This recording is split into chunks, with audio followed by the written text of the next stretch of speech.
شما هم دلتون میخواد مثل من یه شمشیری داشته باشید که لوتینگ لول 255 داره؟ نگاه کنین، این همه بهم داد.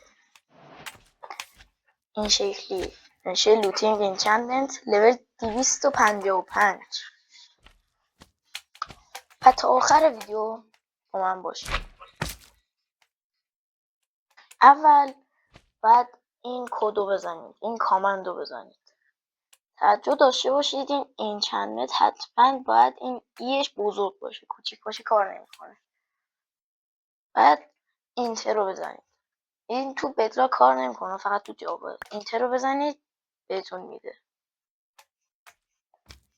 و الان هر موبی رو بکشید خیلی بیشتر بهتون.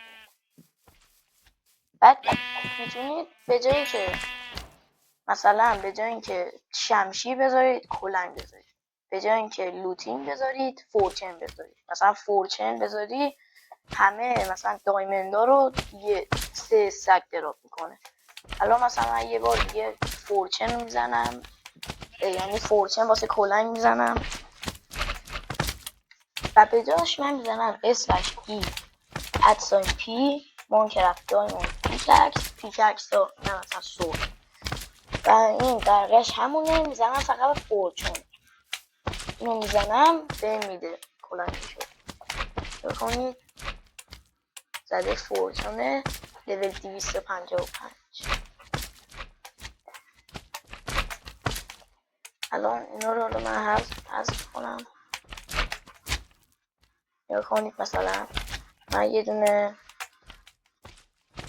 چی بردارم، مثلا یه دونه دایمندور دوتا میذارم اینجا، فقط دوتا. بعد الان بکنمش، نگاه کنید چند تا بمیده. نگاه کنید همونجوری استک میریزه زمین. 4 استک و 22 تا میده. بعد روی بقیه‌شون هم کار میکنه، اگه این منو نکشه. خب بقیه‌شون هم کار میکنه. بعد هر چیزی مثلا میتونین بیل بزنین، افیشنسی روش بزنین، هر چیزی. تا آموزش های بعدی، خداحافظ.